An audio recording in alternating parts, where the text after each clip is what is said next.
Man sholat subha fi jama'atin, siapa yang sholat subuh berjamaah, summa qa'ada yadhkurullah, habis sholat subuh dia tidak keluar masjid, dia duduk berzikir. Nah, ini sekarang ini sedang duduk berzikir nih, karena majelis ilmu juga majelis zikir. Summa hatta tatlu asyamsu, sampai terbit matahari. Summa yusolli rak'ataini, kemudian dia sholat sunat 2 rakaat. Jadi kita ngajinya ini sampai jam 6:10. Jam 6:10 nanti kita sholat sunat 2 rakaat. Usolli sunnatal isyraq. Bukan sholat syuruk Pak Ustadz. Nama waktunya syuruq, nama sholatnya isyraq. Duduk dek, sebelum ibu itu mengamuk di belakang. Dilempar orang tuh, kau tak kena, aku kena. Usolli sunnatal isyraq raka'ataini lillahi ta'ala. Syaratnya 3. Salat subuh berjamaah, duduk berzikir mengingat Allah sampai terbit matahari, salat sunat 2 rakaat. Kanat lahu ka'ajri hajjatin wa umrah, dapat pahala macam haji dan umrah. Berat agama Islam itu Pak Ustadz. Mau haji ke Makkah 70 juta, store 2025, berangkat 2055, 35, 45, 55, 30 tahun nunggu. Tiap tahun kenduri. Berangkat 2055, 2054 mati. Siapa bilang Islam ini menyusahkan orang? Memang dari pintu kanan payah, bisa dari pintu kiri. Dari pintu kiri payah. Saya masuk masjid Darul Muta'alim nih, tidak dari pintu kiri, tidak dari pintu kanan, dari pintu depan. Jadi kalau tidak bisa pergi ke Makkah karena keterbatasan lain sebagainya, sholat subuh berjamaah, duduk berzikir mengingat Allah sampai terbit matahari, sholat sunat isyraq 2 rakaat, dapat pahala macam haji dan umrah. Hadisnya sahih tidak Pak Ustaz? Hadisnya ada dalam Sunan At-Tirmidzi. Kata Imam Tirmidzi, hadisun hasan. Hadis hasan, tidak ada ikhtilaf antar ulama, boleh mengamalkan hadis hasan. Mudah-mudahan kita bisa mengamalkan hadis ini insyaallah. Maka nanti jam 6:10 selesai pengajian, Bapak Ibu semuanya sholat sunat isyraq. Nah, pas Bapak Ibu sholat sunat itulah saya pulang, biar mudah saya lewat.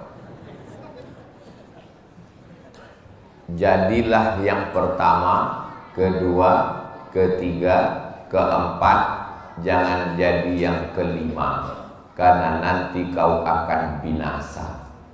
Jadilah yang pertama, kedua, ketiga, keempat, jangan jadi yang kelima, karena kau nanti binasa.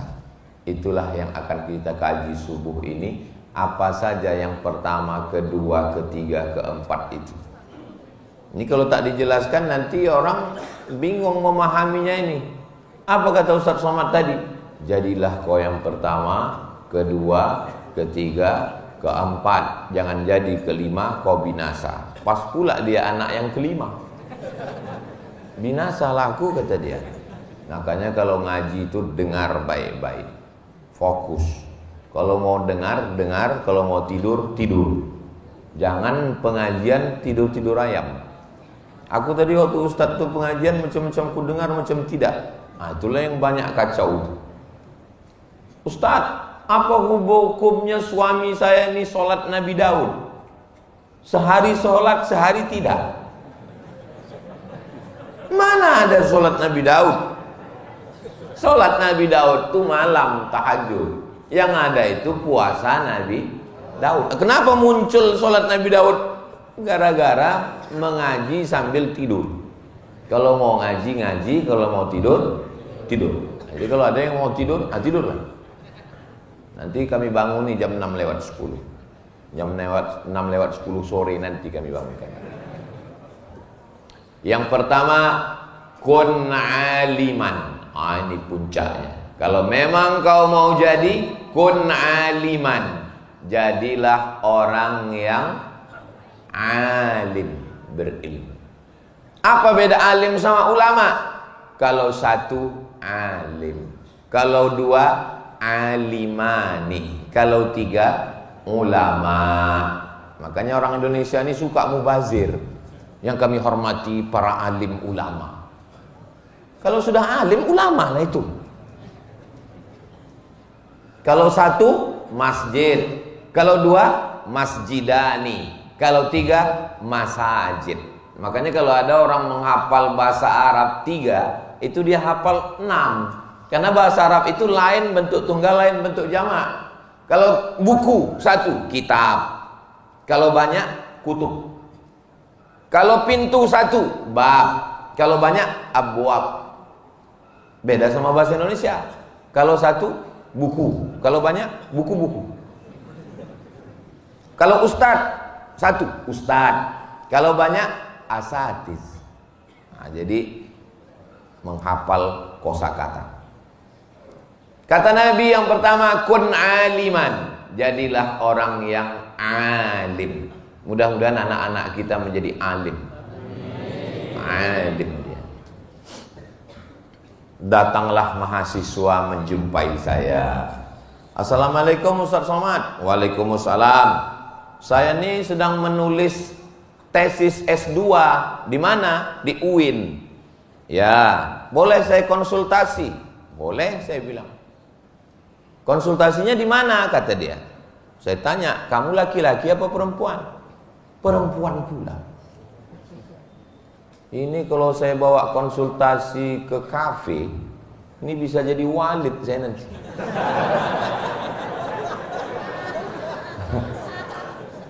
Konsultasinya di masjid, saya bilang, supaya jangan jadi fitnah. Jangan berdua, kau bawa kawan kau lagi. Ah iya. Waktu itu saya belum nikah. Ceritanya udah lama. Apa yang mau dikonsultasikan? Saya, mahasiswa, mahasiswi. Tak boleh berdua.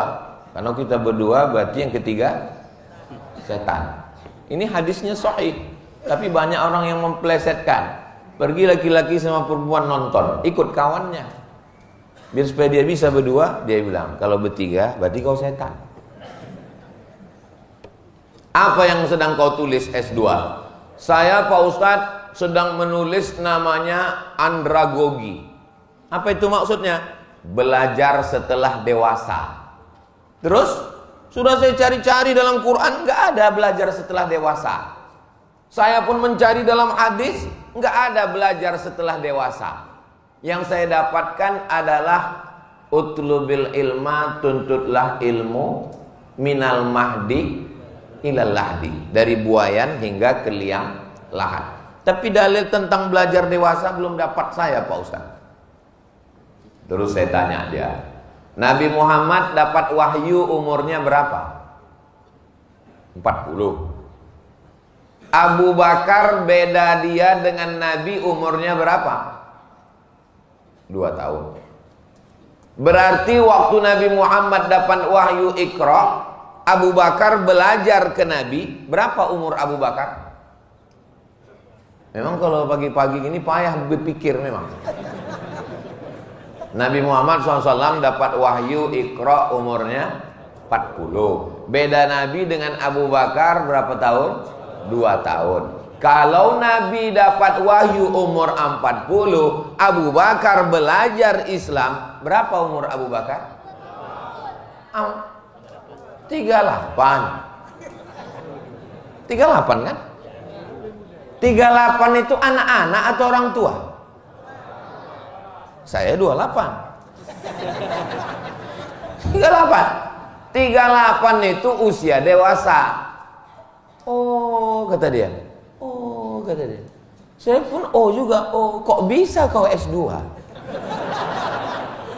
Jadi mengambil dalil itu bukan mesti tekstual. Kalau dalil itu tekstual tertulis, Itu anak TK pun bisa.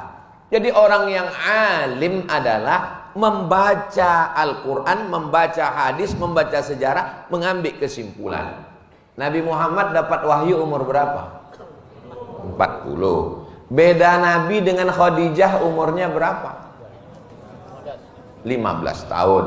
Jadi waktu Nabi dapat wahyu umur 40, perempuan yang pertama belajar masuk Islam adalah Sayyidatuna Khadijah. Pertanyaannya, berapakah umur Khadijah belajar Islam? 55. Apakah 55 itu anak-anak atau dewasa? Dewasa. Apa kata dia? Oh, kata dia. Jadi akhirnya pertemuan kami waktu itu isinya oh. Udah pulang dia. Berilmu. Itulah pentingnya Allah kasih kita akal. Akal inilah yang dipakai untuk membaca Al-Quran, membaca hadis, memahami. Afala ta'qilun. Ini banyak orang sekarang tak bisa, tak ada akal. Dulu waktu Tuhan membagi-bagi akal, dia nggak datang. Maka betul kata orang Minang, kurang akal, minum ayaka. Bapak Ibu yang dimuliakan Allah Subhanahu wa taala. Membedakan kita dengan binatang itu, ambil ayam, belah kepala ayam, ada putih-putih, apa namanya? Otak. Ambil kambing, belah kepala kambing, ada putih-putih, apa namanya? Otak. Belah kepala orang, ada juga. Jadi kalau gitu, kambing, ayam, manusia sama-sama punya otak. Tapi apakah ayam berpikir? Tidak. Apakah kambing berpikir? Tidak. Maka kalau ada manusia punya otak tapi tak berpikir, berarti tak ada. Aku bilang begitu. Jamaah yang mengambil kesimpulan. Nah, yang membedakan kita dengan binatang itu adalah akal, bukan otak. Karena semua makhluk punya otak. Nyamuk Pak Ustadz, nyamuk tak punya otak. Nyamuk itu yang paling hebat otaknya. Cuman kita tak bisa menengok otak nyamuk. Tangkaplah nyamuk itu, tengok otaknya pakai mikroskop. Jadi Allah kasih kita akal. Pembagian akal ini sama macam jari ini. Ada yang tinggi, ada yang sedang, ada yang rendah.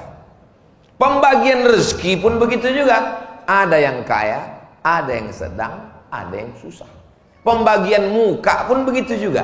Ada yang ganteng, ada yang sedang, ada yang jauh dari ganteng. Beginilah Allah membagi.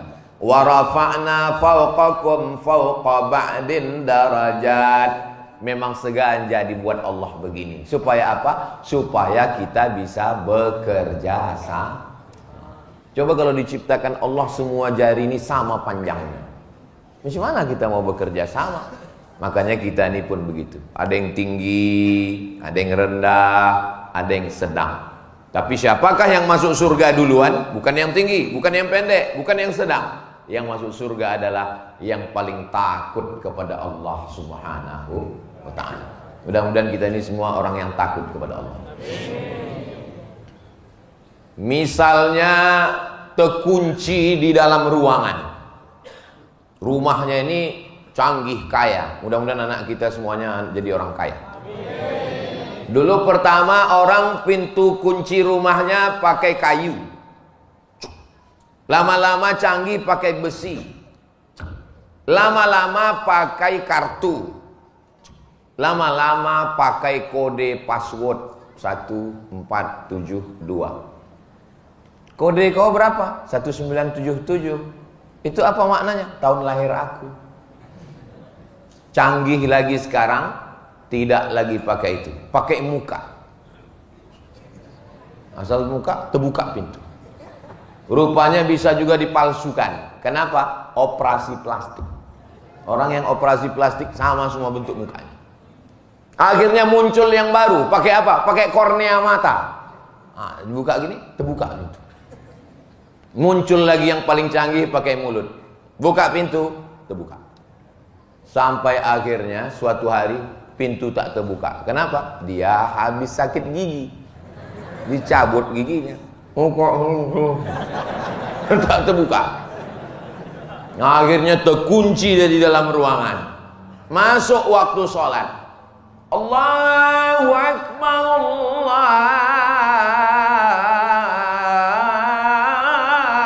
Akbar. Ini juara azan dulu waktu SD. Masuk waktu sholat jam 12.30. Pintu tak juga terbuka. 1.30 tak terbuka, 2.30 tak terbuka, 3.30 tak terbuka. Masuk waktu asar. Pertanyaannya, bagaimana sholat zuhurnya? Menurut mazhab Hanafi, dia tidak wajib sholat zuhur. Kenapa tak wajib? Karena di dalam ruangan itu tak ada air dan tak ada debu. Mau berwuduk tak bisa, mau tayamum pun tak bisa. Cari-cari debu tak ada. Sini tak ada debu, sini tak ada debu. Untung muka kawan tu berdebu. Menurut mazhab Hanafi dia tak wajib sholat. Kenapa tak wajib sholat? Karena dua alat bersuci tak ada. Air tak ada, debu tak ada. Menurut mazhab Hambali, dia tetap wajib sholat tanpa wudhu dan tanpa tayamum. Usolli fardhu zuhri arba'a raka'atin adaan lillahi ta'ala. Tak perlu disebutkan tanpa wudhu dan tayamum, tak perlu. Karena tak ada alat bersuci, kata mazhab Hambali. Kata mazhab Syafi'i, dia tetap sholat tanpa wudhu, tanpa tayamum. Tapi nanti kalau dia udah keluar dari kamar itu, tiba-tiba dibukakan pintu orang. Alhamdulillah keluar dia dari kamar itu. Berapa hari? Setelah 3 minggu. Keluar dari situ, dia ulang balik sholatnya. Sholat yang diulang itu namanya sholat i'adah. Sholat apa namanya? I'adah. Sekarang kita ulang balik. Menurut mazhab Hanafi tak wajib sholat. Kenapa tak wajib? Karena tak ada alat bersuci, tak ada air, tak ada wudhu. Menurut mazhab Hambali wajib sholat tanpa air dan tanpa tayamum. Menurut mazhab Syafi'i sholat tanpa wudhu, tanpa tayamum, tapi nanti setelah dapat air diulang balik. Pertanyaannya, Bapak yang ada di Sungai Panas ini ikut mazhab apa? Serius? Nanti tahu-tahu Hanafi. Kira-kira kalau kita ikut mazhab Hanafi boleh apa tak boleh? Boleh. Imam Hanafi Ahlus Sunnah wal Jamaah. Kalau kita ikut mazhab Hambali boleh apa tak boleh? Boleh. Ahlus Sunnah wal Jamaah. Tapi coba kalau kita berpikir, pas di akhirat ditanya Allah, kau kemarin waktu terkunci itu sholat apa tidak sholat? Aku tak sholat. Kenapa kau tak sholat? Karena tak ada alat berwudu. Kata Allah, kau masih punya hutang, maka kau terhutang. Berarti kita mati dalam keadaan bawa hutang. Hutang sholat. Kita pakai mazhab Hambali. Kau kemarin waktu terkunci itu sholat. Aku sholat ya Allah. Tapi sholat kau tak sah. Kenapa tak sah? Karena tidak berwudu dan tidak tayamum. Maka kau pun juga punya hutang. Lalu yang bermazhab Syafi'i ditanya, kau waktu terkunci kemarin sholat? Aku sholat, tapi sholat kau tak sah. Tapi udah ku ulang balik setelah dapat air. Nampak? Apanya yang nampak? Kehalusan mazhab Syafi'i. Tak boleh kita membanding-bandingkan ulama Pak Ustaz. Saya tidak membanding-bandingkan ulama. Saya cuma mau mengajak mengaji. Ini subuh ini kita ngaji. Kira-kira yang saya sampaikan ini paham apa tak paham? Paham. Iya Pak Ustaz, tapi judul yang Ustaz sampaikan ini nggak sesuai dengan tema. Tema kita kan silaturahim. Silaturahim. Udah bolak-balik itu aja isi silaturahim. Saya mau kita ngaji, paham kita substansinya. Itulah kenapa kita pakai mazhab Syafi'i, karena kehalusan pemikiran Imam Syafi'i. Ada ulama yang ahlur ra'i, ahli akal, orang rasionalis, namanya Imam Abu Hanifah, dikenal dengan Imam Hanafi, tempatnya di Kufah, Irak. Ada orang yang ahli hadis, baca hadis. Dia adalah Imam Malik bin Anas, tempatnya di Al-Madinah Al-Munawwarah. Datang Imam Syafi'i.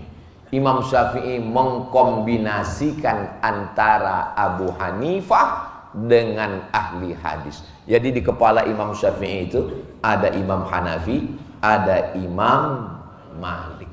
Imam Hambali murid dia. Imam Hanafi jauh di atas dia, tak jumpa. Imam Hanafi meninggal tahun 150 di Kufah. Imam Syafi'i lahir tahun 150 di Gaza, Palestina. Mudah-mudahan Allah menolong saudara kita di Gaza. Jadi waktu Imam Hanafi lahir, Imam Hanafi meninggal, di tahun itulah Imam Syafi'i lahir. Makanya coba tengok tahun meninggal ulama, tengok lahir anak bapak. Waktu meninggal Buya Hamka tanggal 17 Februari tahun 1900 berapa itu ya? 79 apa 80? Coba tengok siapa yang lahir di Sungai Panas waktu itu. Bisa jadi dia yang menyambut tongkat estafet itu. Anak saya lahir Pak Ustadz pas koruptor meninggal.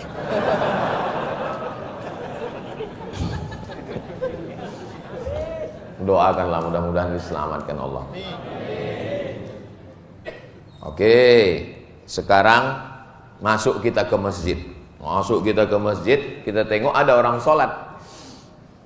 Lalu kita tepuk bahu dia. Maksud tepuk bahu itu maksudnya aku, kalau bahasa kampung kami, I follow you guys. Kalau nampak kita orang sholat, kita mau ikut dia, caranya gitu, tepuk bahu. Bukan kita bisikkan ke telinganya, aku melok sampean ya. Khawatir kita dijawabnya, enggak gitu dia. Makanya kita tepuk bahu. Kita tepuk bahu itu artinya, aku ikut kau supaya takbirnya kau kuatkan. Allahu Akbar. Sami Allahu liman hamidah. Itu maksudnya. Karena kalau kita udah kasih tahu coding ikut dia, tak dikuatkannya takbir, cemana kita mau bangkit dari sujud? Takkan kita intip. Masuk kita ke masjid Darul Muta'allim, Sungai Panas. Ada orang sholat, lalu pun kita ikut di belakang. Udah selesai sholat, salam. Assalamualaikum warahmatullah. Assalamualaikum warahmatullah. Habis itu salaman. Kata si imam nih, mohon maaf ya Pak, aku tadi sholat sunat ba'diyah. Kata makmumnya, aku sholat zuhur. Kenapa kau tak bilang kau ba'diyah? Kata imam, kalah kau, kenapa kau ikut aku? Mestinya kau tulislah di belakang, ba'diyah bro. Muncul masalah. Menurut mazhab Maliki batal sholat. Kenapa? Karena imamnya sholat sunat, makmumnya sholat wajib. Imam Hanafi, gimana sholat orang ini? Kata Imam Hanafi sholatnya tidak sah. Karena imamnya sholat sunat, makmumnya sholat wajib. Sekarang saya tanya jamaah, kira-kira makmum ini sholatnya sah apa tidak sah? Berarti ini imam mazhab. Kalah Imam Hanafi. Imam Malik pun kalah. Imam Al-Batami namanya. Tidak ada ayat dalam Quran menjelaskan imam sholat sunat, makmum sholat wajib. Tak ada. Bukalah dari surat Al-Fatihah sampai ke An-Nas. Kalau dapat satu ayat menjelaskan imam sholat sunat, makmum sholat wajib dan sah, potong telinga saya ini sebelah. Ustadz apa itu? Ustadz Somad yang telinganya telinganya hilang sebelah di masjid kami gara-gara taruhan kemarin. Bukalah kitab Sahih Bukhari, Sahih Muslim, Sunan Abi Dawud, Sunan Tirmidzi, Sunan Nasai, Sunan Ibni Majah, Muwatta Malik, Sunan Darimi, Musnad Ahmad bin Ambal. Tidak ada hadis yang menjelaskan Kalau imam sholat sunat, makmum sholat wajib, sholatnya sah. Tak ada. Itulah kenapa mazhab Maliki, mazhab Hanafi, sholat makmum batal. Karena imamnya sholat sunat, sedangkan makmumnya sholat wajib. Tapi kata Imam Syafi'i, sah. Kok bisa? Ini jawabannya. Jangan kemana-mana, kita lanjutkan setelah yang satu. Masih serius?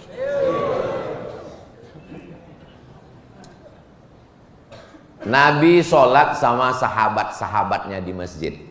Nabi jadi imam, sahabatnya jadi makmum. Selesai sholat, Nabi pulang ke rumah. Sahabatnya tadi duduk di masjid, berzikir, baca Quran. Tak lama datang orang kampungnya. Datang orang kampungnya, terlambat, ingin sholat. Karena ada sahabat Nabi di situ, disuruhnya lah sahabat Nabi tadi jadi imam. Dan mereka orang kampung tadi jadi makmum. Pertanyaannya, sahabat Nabi tadi sudah sholat atau belum? Sudah. Lalu sholatnya yang kedua itu sholat wajib apa sholat sunat? Sholat sunat.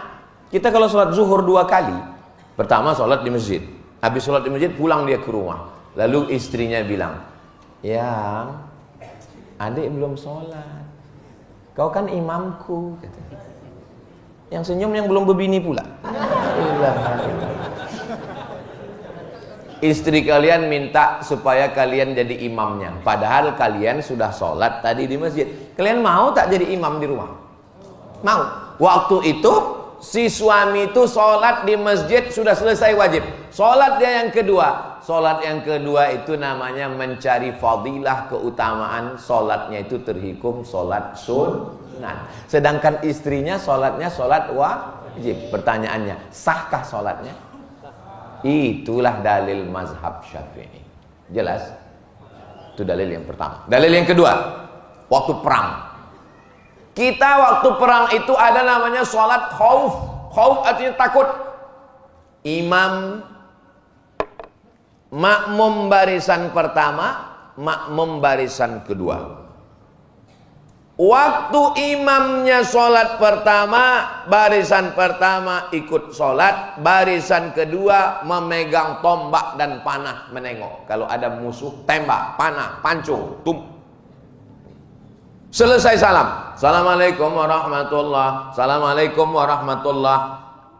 Barisan pertama mundur ke belakang, barisan kedua maju ke depan.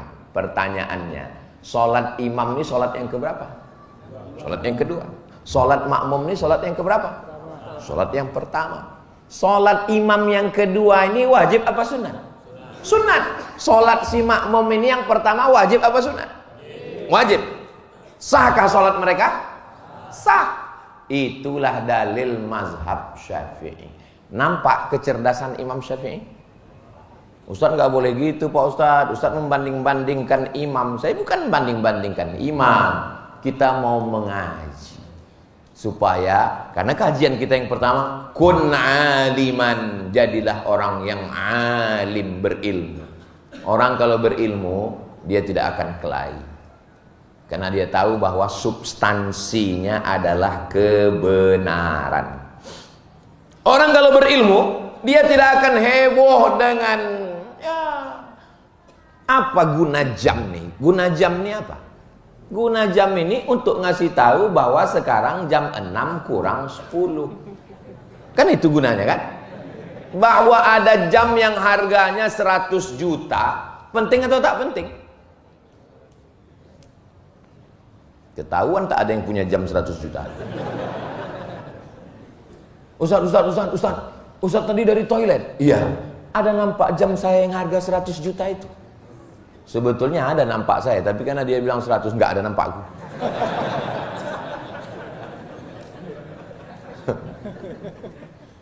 Mau pergi undangan pakai tas merek Paris Prancis. Oh, harga berapa? 500 juta. Kemana kondangan 500 juta? Oh, tak ditanya orang pun, ini 500 harganya. Ini 500. Tiba-tiba Donald Trump menaikkan harga. Ngomong ada harga barang. Cina mengamuk, dibukakan Cina, rupanya modalnya cuma 10 juta.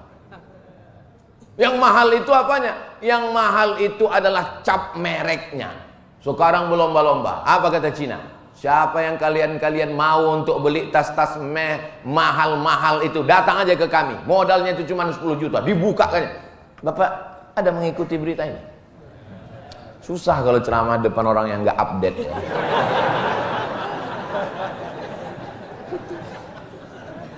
Artis-artis, pejabat-pejabat, orang-orang kaya sekarang lesu semua. Aduh, rupanya tasku itu cuma 10 juta modalnya. Habislah. Itulah makanya berilmu. Orang kalau berilmu dia tak tertipu dengan itu. Apalah guna tas sampai semahal itu? Coba kalau dibangunkan masjid, berapa kau beli itu tas? 500 juta. Padahal modalnya cuma 10 juta. Padahal kalau kau mau, kau wakafkan ke masjid 490 juta. Cukup. Nih, masjid ini. Nggak tahu ya berapa modalnya. Tapi cantik lah masjid ini. Masjid Muslim Pancasila. Itu tanda tangan Presiden Soeharto. Presiden Soekarno meninggal. Apa yang tinggal? Masjid terbesar di Asia Tenggara, Masjid Istiqlal, meninggal. Naik Presiden Soeharto, 32 tahun berkuasa, meninggal. Tapi setiap kabupaten kota ada tinggal Masjid Muslim Pancasila, yang kubahnya khas, tidak pakai kubah bulat, kubah Masjid Demak Wali Songo. Harimau mati meninggalkan belang, gajah mati meninggalkan gading, presiden mati meninggalkan ijazah. Ijazah pembangunan masjid-masjid yang cantik-cantik dan indah. Itu artinya itu bahwa masjid ini masjid. Dibuatkan satu masjid di Taman Mini Indonesia Indah. Namanya Masjid At-Tin. Disangka orang itu diambil dari Al-Quran. Wattini wazzaitun. Oh, ini dari Wattin, rupanya Ibu Tin. Saya Pak Ustadz mau bangun masjid juga. Apa nama masjidnya? Masjid As-Somad. Mantap. Untuk saya? Enggak, nama atuk saya Pak Ustadz. What is in a name? Apalah arti sebuah nama? Saudara yang dimuliakan Allah Subhanahu wa taala. Jadi alim artinya berpikir, ngerti apa sebetulnya yang terkandung di balik hukum. Makanya ulama-ulama kita itu dulu waktu di pondok menenteng tafsir Jalalain, dua Jalal, Jalaluddin Al-Mahalli meninggal tahun 864, Jalaluddin As-Suyuti meninggal tahun 911 Hijriah. Bangganya sampai di Kairo, Mesir, bertamu saya ke rumah kawan saya. Di atas tempat tidurnya itu 1 meter panjangnya tafsir. Namanya Tafsir Al-Kabir, ditulis oleh Imam Fakhruddin Ar-Razi, meninggal tahun 606.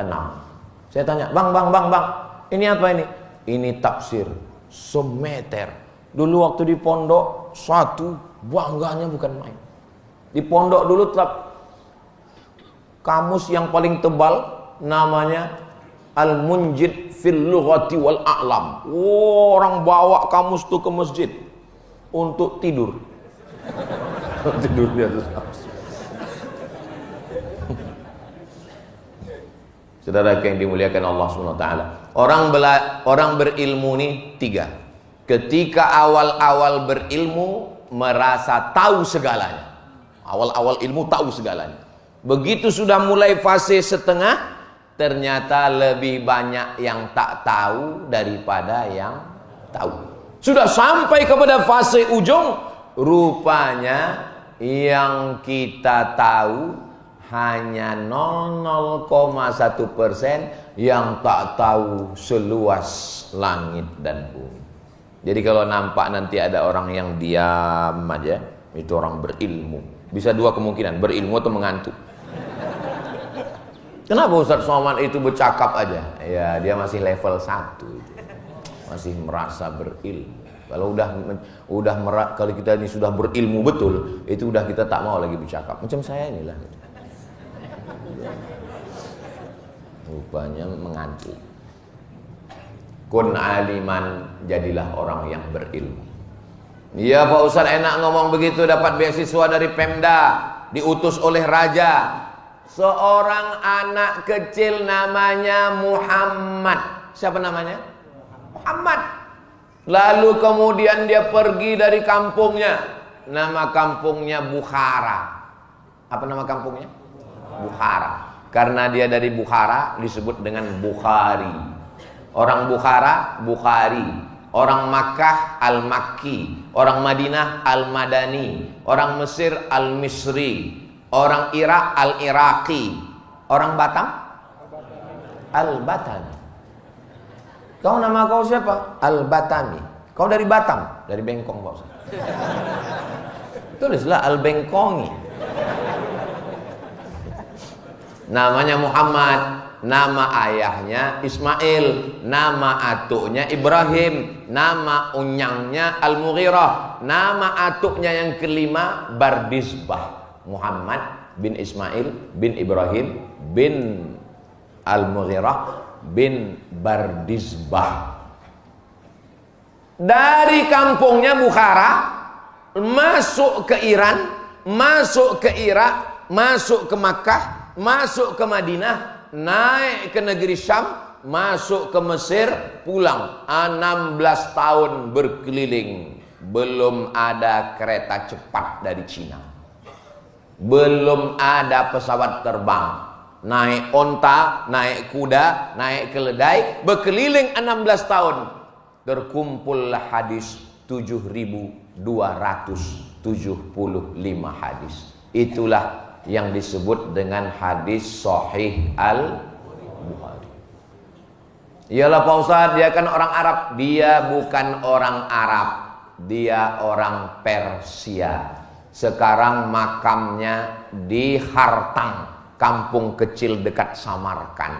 Naik pesawat dari Cengkareng, nanti turun di Tashkent, dari Tashkent naik kereta api ke Samarkand. Di Samarkand ada kampung kecil namanya Hartang. Disitulah meninggal Imam Al-Bukhari. Kenapa meninggalnya di kampung? Meninggal tahun 256 Hijrah. Pulang ke kampung, diundang sama Sultan. Imam Bukhari, tolong datang ke istana, mengajarkan hadis-hadis yang ada dalam kitabmu itu untuk mengajar anak saya.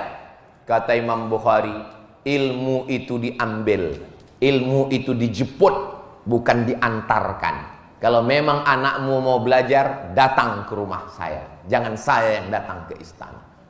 Tersinggung raja.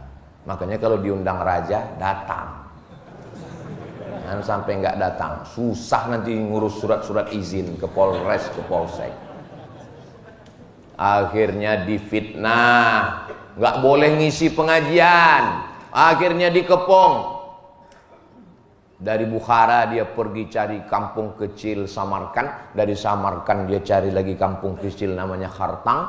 Akhirnya dia berdoa kepada Allah. Allahumma qad daqat alayyal ardu bima rahubat. Ya Allah, dulu 16 tahun aku berkeliling dunia ini, lapang dunia ini. Tapi setelah sekarang, daqat alayyal ardu, sempit kurasa dunia ini ya Allah. Faqbidni, cabutlah nyawa. Sudah muak rasanya, cabutlah nyawa. Meninggal Imam Al-Bukhari tahun 256, dikuburkan. Setelah meninggal barulah orang tahu, keluar harum semerbak dari makamnya itu, dan semua orang mengambil tanah kuburnya itu untuk berkah. Sampai khawatir kubur itu berlubang karena tanahnya diambil. Akhirnya dipagar sekelilingnya. Sampai hari ini tak pernah kosong orang berziarah ke makam Imam Al-Bukhari. Panjang umur, sehat badan, nanti mudah-mudahan kita ada program umroh dan ziarah ke makam Imam Bukhari insyaallah. Ongkos tanggung masing-masing. Dia tidak pegawai kerajaan, dia tidak PNS, tapi namanya disebut orang. Cobalah di antara kita ini pasti punya ada orang sekampung keluarga yang namanya Bukhari. Coba kita hitung-hitung. Saya renung dulu, siapa yang namanya Bukhari? Guru balaghah saya dulu, Muallim Bukhari. Kawan saya, Ustadz Bukhari. Pegawai Bank Riau Kepri, Pak Haji Bukhari. Jamaah, banyak kali Bukhari. Bukhari. Padahal Bukhari bukan nama orang. Bukhari artinya orang Bukhara. Nama kau siapa? Bukhari. Kau dari Bukhara? Enggak Pak Ustadz, saya dari Tapanuli Selatan. Kenapa nama kau Bukhari?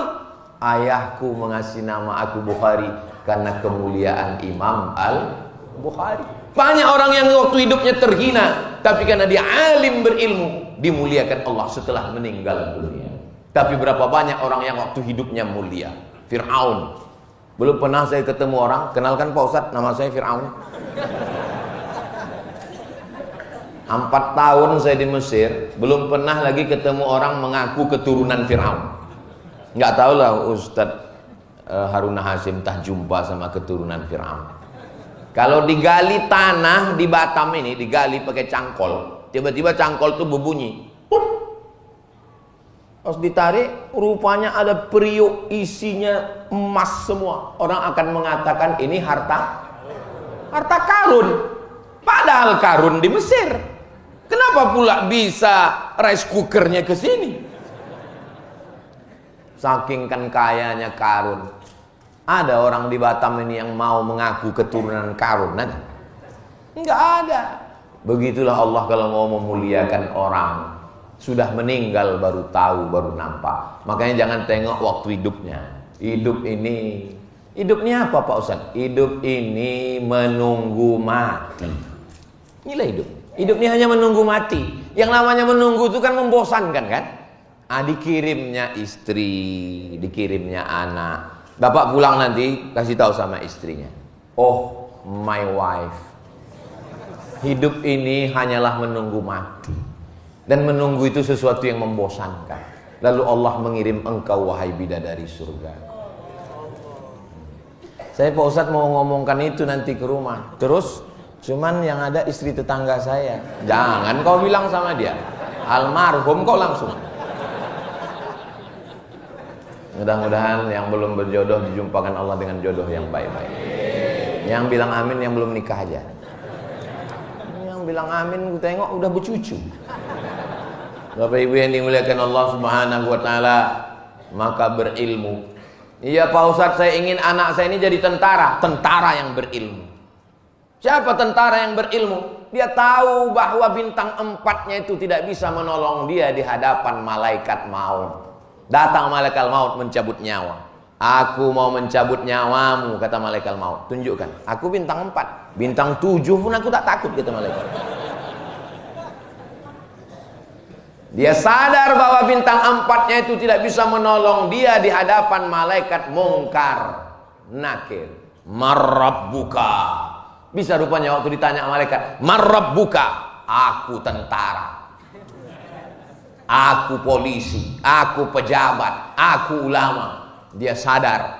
Maka setelah dia jadi panglima, dia pulang ke kampungnya, dibangunnya Islamic Center 2 lantai, markas Islami di kota yang paling jauh di dunia.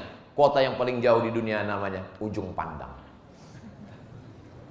Ujung Pandang. Sekarang nama kota itu sudah berubah menjadi Makassar. Ada orang Makassar sini? Agak Kareba? Enggak ada. Kalau ada pasti bilangnya baji-baji. Saudara yang dimuliakan Allah Subhanahu wa taala. Jadi kalau kita berilmu, alim, mengerti, orang berilmu bukan orang yang IP-nya 4. Orang berilmu bukan yang IQ-nya 200. Orang berilmu adalah orang yang mengerti tentang hakikat hidup, bahwa hidup ini kawannya adalah mati. Muda itu kawannya adalah tua. Kaya itu kawannya adalah miskin. Ganteng itu kawannya adalah top. Tua, ompong, peon. Ustadz ini nggak menjaga perasaan orang tua. Ini di depan saya ini tidak ada orang tua. Ini semuanya ini anak-anak muda yang terjebak di tubuh yang tua. Siapa yang sholat subuh berjamaah, siapa yang datang pengajian, maka dia adalah anak muda. Takbir! Saya sudah ceramah jam 6:05. Tadi janji jam 6:10. Dari bunyi takbirnya, itu kayaknya tahan 1 jam lagi. Sanggup 1 jam lagi? Aku tak sanggup. Saya biasanya takbir itu untuk mengusir hantu setan jembalang tanah yang udah mulai Ada kadang pas pengajian itu kita ajak takbir, Allahu Akbar. Allah. Kalau gitu takbirnya maksudnya itu cepatlah Ustaz. Aku tengok muka Ustaz macam lontong sayur aja udah. Apalagi hidung Ustaz macam ketupek gulai paku. Tapi masjid Sungai Panas ini memang betul-betul panas suasana. Padahal kipas anginnya hidup. AC, pakai AC lagi. Udah pakai kipas, pakai AC lagi. Ini menunjukkan masyarakatnya ini kaya-kaya. Tapi kalau kita mati, AC tak dibawa mati. Ada orang Batam nih mati bawa AC? Mana ada? Makanya kalau mau kubur kita dingin, wakafkanlah AC ke Masjid Sungai Panas. Siapa yang sudah mewakafkan AC? Apa tulisannya itu? Dilarang menghidupkan AC.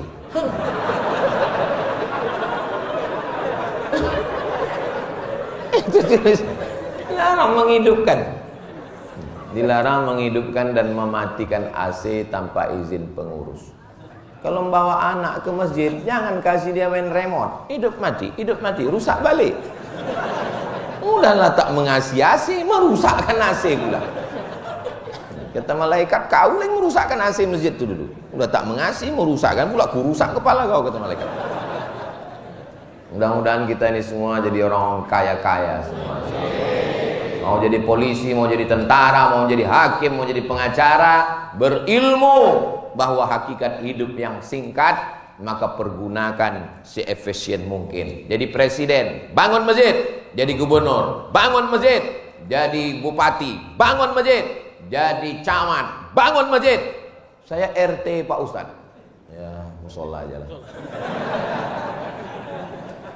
Saya memang RT Pak Ustadz, tapi di tempat saya itu banyak orang jual tanah. Saya selalu dapat. Di mana rumah kau? Itu dekat laut. Udah kami kapling-kapling Pak Ustadz.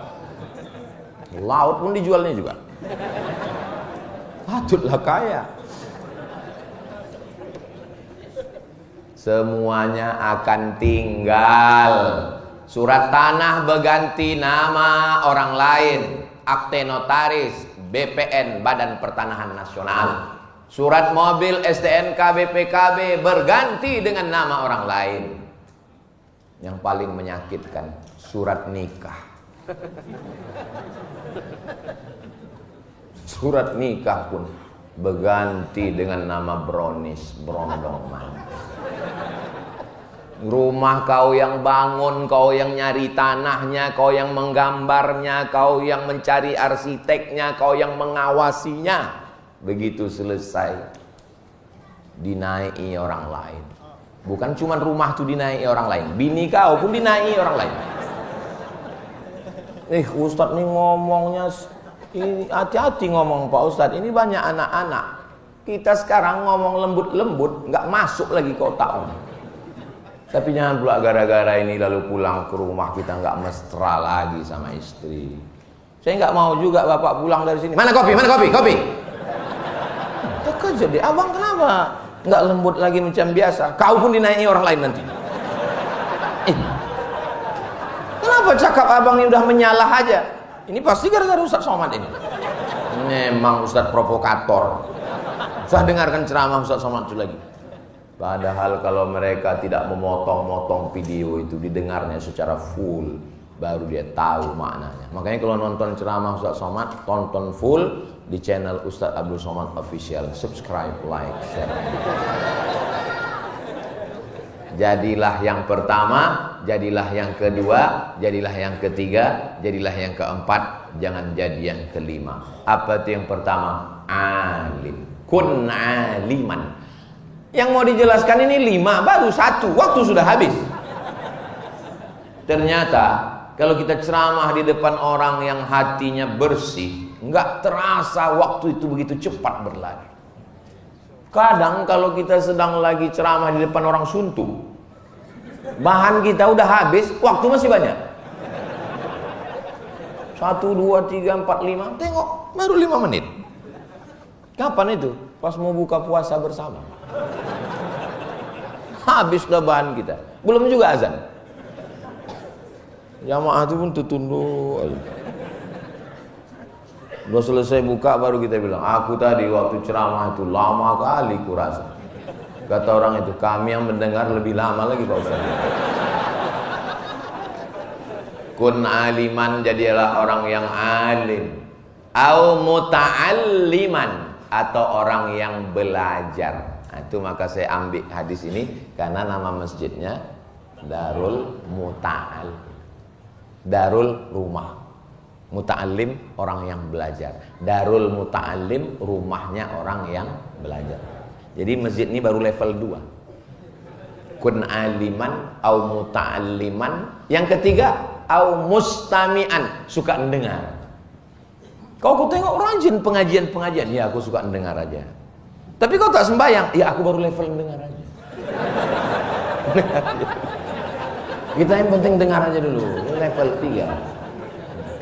Atau yang keempat, au muhibban. Itulah kata istilah muhibbin. Muhibbin artinya pencinta, cinta kepada ulama. Kalau datang Ustadz Haruna Hasim, oh disalam, tapi tak sembahyang. Kalau datang ulama Habib, oh dia peluk cium nangis, doakan saya Pak Ustadz, tembuskan kepala saya Pak Ustadz. Bangun jam 8 pagi. Kalau sayang sama ulama itu diamalkan ilmunya. Ramaikan masjid. Wala takunil khamisata, jangan jadi yang kelima. Fatahliku, kau akan binasa. Siapa itu? Mubghidan, orang yang benci kepada ilmu, benci kepada majelis ilmu, benci kepada ulama. Assalatu wassalamu alaika ya